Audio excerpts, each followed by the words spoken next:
ఎవరు కూడా ఎలాంటి భయాందోళన చెందవద్దు. వైఎస్ఆర్ కాంగ్రెస్ పార్టీ ప్రభుత్వంలో 4 గన్మెన్లు నాకు ఉన్నారు. వైఎస్ఆర్ కాంగ్రెస్ పార్టీకి దూరంగా జరిగిన తర్వాత నన్ను మానసికంగా భయపెట్టేదానికి ఆనాటి ముఖ్యమంత్రి జగన్మోహన్ రెడ్డి గారి ఆదేశాలతో ఆనాటి ప్రభుత్వ సలహాదారు సజ్జల రామకృష్ణారెడ్డి గారి ప్రత్యక్ష ప్రమేయంతో 2 గన్మెన్లని తొలగించారు. వారు 2 గన్మెన్లను తొలగించిన వేళ ఈ 2 గన్మెన్లు కూడా నాకు వద్దయ్యా, గన్మెన్లు లేకుండా నన్ను నేను ఎలా కాపాడుకోవాలో నాకు తెలుసు. 35 ఏళ్లుగా విద్యార్థి జీవితం దగ్గర నుంచి ప్రజా జీవితంలో ఉన్న జీవితంలో ఎంతో మందితో పోరాటాలు చేశా. నా జీవితం పూల పాన్పు కాదు, నా జీవితం ముళ్ళ దారి. ఆ ముళ్ళ దారిలో నడుచుకుంటూ వచ్చా. ఎంతో మందితో ఎన్నో పోరాటాలు చేశాం. కాబట్టి 2 కూడా మీరు తీసుకోబడి అని చెప్పని ధైర్యంగా పంపించారు. ఒక్క గన్మెన్ కూడా నాకు లేని రోజుల్లో నేను నమ్మిన నా వెంట నడిచిన కార్యకర్తలు వంతులు వేసుకుని బాధ్యతలు తీసుకుని రోజుకు 6 మంది నాకు అండగా నిలిచారు. వంతులు వేసుకుని అండగా నిలిచారు. అన్ని జాగ్రత్తలు కూడా తీసుకున్నాం. కాబట్టి ఖచ్చితంగా అన్ని జాగ్రత్తలు తీసుకుంటా. ఎందుకంటే ప్రాణం అంటే ఎవరికైనా తీపే. తెగించి పోరాటం వేరు, ప్రాణం అంటే ఎవరికైనా తీపే. తెగించి పోరాడతాం. అన్ని జాగ్రత్తలు తీసుకుంటా. ఎవరో ఆందోళన చెందవు.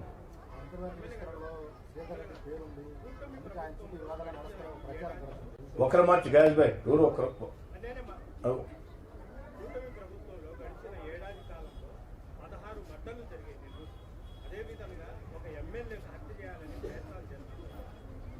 సామాన్య ప్రజల పరిస్థితి ఇక్కడ పోలీసు పూర్తిగా వైఫల్యం చెందిందని ఉమ్మడి నెల్లూరు జిల్లా ప్రజలు మొత్తం చెప్తున్నారు.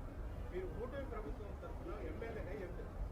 పోలీసులు ఎక్కడా వైఫల్యం చెందలేదు. రౌడీజం మీద ఉక్కు పాదం మోపారు. రౌడీలు అంతు తెలుస్తున్నారు చంద్రబాబు గారి ఆదేశాలతో. ఇక్కడే కాదు, చంద్రబాబు గారు ముఖ్యమంత్రిగా ఉన్నంత కాలం రాష్ట్రంలో రౌడీజాన్ని ఉపేక్షించరు. ఇది చరిత్ర కూడా.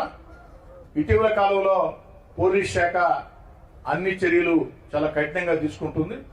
దాంతో ఎక్కడికక్కడ రౌడీలు నెల్లూరు వదిలి పరారై పారిపోతూ ఉన్నారు.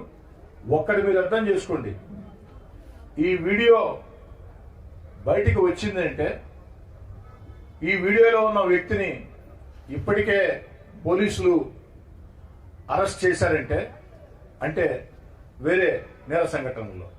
అంటే పోలీసులు కఠినంగా వ్యవహరించబట్టే, పోలీసులు ఉక్కుపాదం మోపబట్టే ఖచ్చితంగా ఇది సాధ్యం. కాదంటే నాకు ఒక చిన్న అసంతృప్తి జిల్లా ఎస్పీ గారి మీద. వారి దృష్టికి వచ్చిన వెంటనే నాకు కాస్త జాగ్రత్తలు చెప్పుంటే బాగుండేదని నా అభిప్రాయం.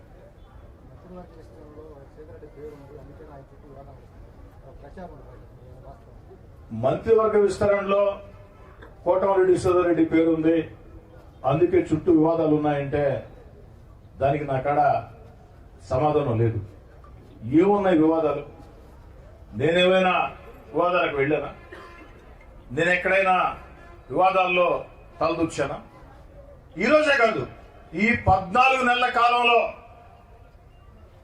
ఆ 16 నెలలు వైఎస్ఆర్ కాంగ్రెస్ పార్టీకి దూరంగా జరిగిన తర్వాత నన్ను నమ్మి నా వెంట నడిచిన నాయకుల్ని, కార్యకర్తల్ని వైఎస్ఆర్ కాంగ్రెస్ పార్టీ నాయకులు వెంటాడినా, వేధించినా, అక్రమ కేసులు బనాయించినా, రౌడీజం చేసినా మేము అధికారంలోకి వచ్చిన తర్వాత ఏ ఒక్కరిని ఇబ్బంది పెట్టలా. ఎందుకంటే మా నాయకుడు చంద్రబాబు నాయుడు గారు స్పష్టమైన ఆదేశాలు, ప్రతీకార చర్యలకి పాల్పడవద్దు, ప్రతీకార చర్యలకి పాల్పడకుండా ప్రజలకు ఏ విధంగా మేళ్లు చేయాలా అన్న ఆలోచన చేయండి. నా ఒక్కడికే కాదు, రాష్ట్రంలో ఉండే ఎమ్మెల్యేలందరికీ ఇచ్చిన మాట శిరోధార్యంగా భావించి తెలుగుదేశం పార్టీ కూటమి ఎమ్మెల్యేలు ప్రజా జీవితంలో ముందుకు సాగుతున్నారు. ఏం దేవ గారు, అజయ్ భాయ్, రాజేష్, మురళి, వర్షాక్, సాగర్ గారు, సురేష్, వెంకటరమణ గారు, మురళి గారు, సురేంద్ర గారు, బాలకృష్ణ కోట అయిపోయింది అనుకోండి. మహేష్ గారు,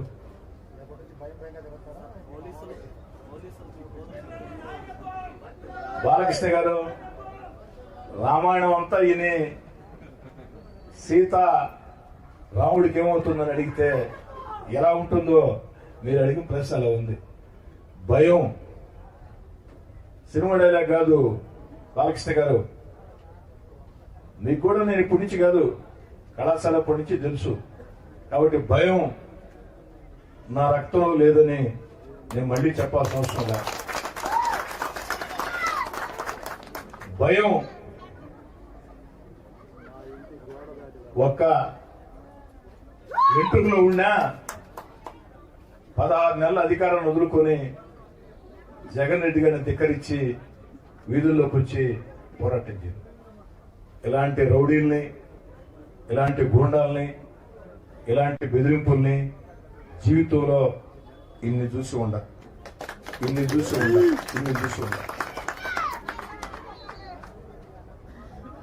భయపడుతూ బతకటం నా చేత రాదు. భయపడుతూ బతికే అలవాటు నాకు లేదు. భయపడితే భయపడే వ్యక్తిని కాదు. మంచిగా చెప్తే, పద్ధతిగా చెప్తే ఎందాక నేను వ్యక్తిని. భయపెడితే, భయపెట్టాలని అవతలోళ్ళు ప్రయత్నం చేస్తే ఆ ప్రయత్నం పూర్తయ్యే లోపు నా స్పందన మరో రకంలో. ఇంకా సార్ అవే మాట్లాడుతున్నాడా?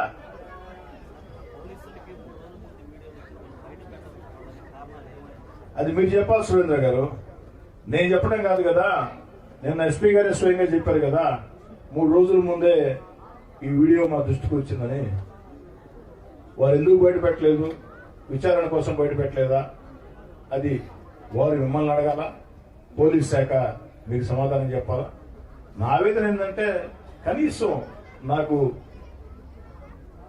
అలర్ట్ చేస్తుంటే బాగుండేది, జాగ్రత్తలు మనం చెప్పుంటే బాగుండేది అన్న బాధ అయితే.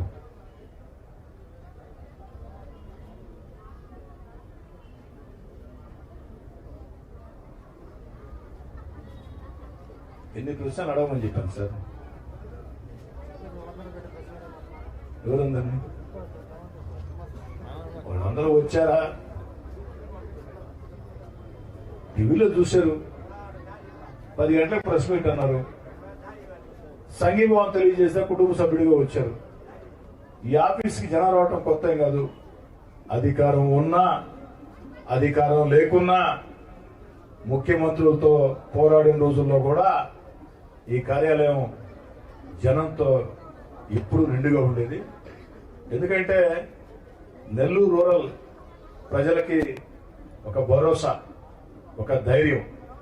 కష్టం వస్తే, సమస్య వస్తే నెల్లూరు రూరల్ ఎమ్మెల్యే కార్యాలయం వెళితే ఓదార్పు దొరుకుతుంది అన్న భరోసా.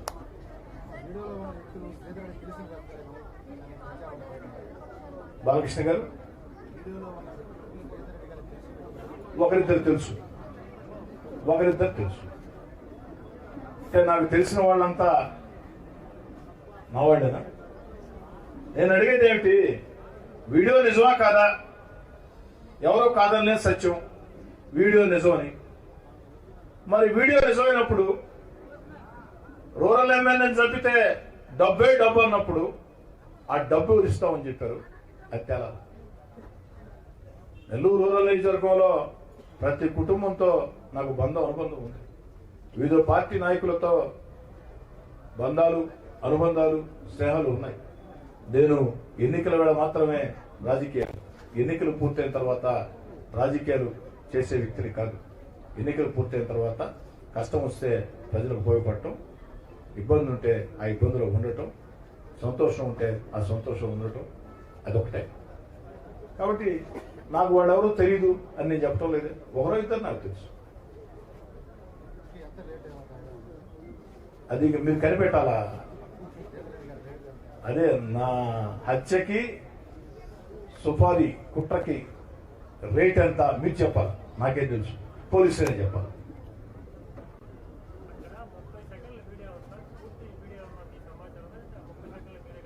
మీరు ఇచ్చిన వీడియో నాకు అది మీడియా ఇచ్చిన వీడియోని రాత్రి కొంతమంది రిటైర్డ్ పోలీస్ అధికారులు ఫోన్ చేశారు. వాళ్ళు ఏం చెప్తారంటే, సార్ అది కేవలం 32 సెకండ్స్ వీడియో, దానికి ముందు వీడియో ఉంటుంది, తర్వాత వీడియో ఉంటుంది, మొత్తం వీడియో వస్తే చాలా బాగుంటుంది, పూర్తి స్థాయిలో కుట్ర, ఆ డబ్బు ఇస్తా ఉన్న వ్యక్తి ఎవరు దాంట్లో వచ్చి ఉంటారు సార్ అని కొంతమంది రిటైర్డ్ పోలీస్ అధికారులు నా శ్రేయభిలాషులు గత రాత్రి నాకు ఫోన్ చేసి చెప్పారు. ఆ విషయాన్ని కూడా పోలీస్ శాఖ దృష్టికి తీసుకెళ్తారు. సార్ 5 రోజుల క్రితం ఈ వీడియో బయటకు వచ్చింది, పోలీసుల దగ్గరికి అని తెలుస్తుంది. జిల్లా పోలీసులు మీకు ఎలాంటి ఇన్ఫర్మేషన్ ఇవ్వలేదు. ఈ క్రమంలో ఈ విషయం పైన జిల్లా పోలీసులు పక్కన పెట్టి హోంశాఖకి ఏమైనా ఫిర్యాదు చేస్తున్నారు? హోంమంత్రి రాత్రి ఈ సంఘటన టీవీలో వచ్చిన తర్వాత మంత్రులు మాట్లాడారు, హోంమంత్రి గారు మాట్లాడారు, పల్లా శ్రీనివాసరావు గారు మాట్లాడారు, ముఖ్యమంత్రి గారు మాట్లాడుకున్నారు అని చెప్పని ఖచ్చితంగా వారి నోటీసులో అన్ని విషయాలు కూడా పెడతాం.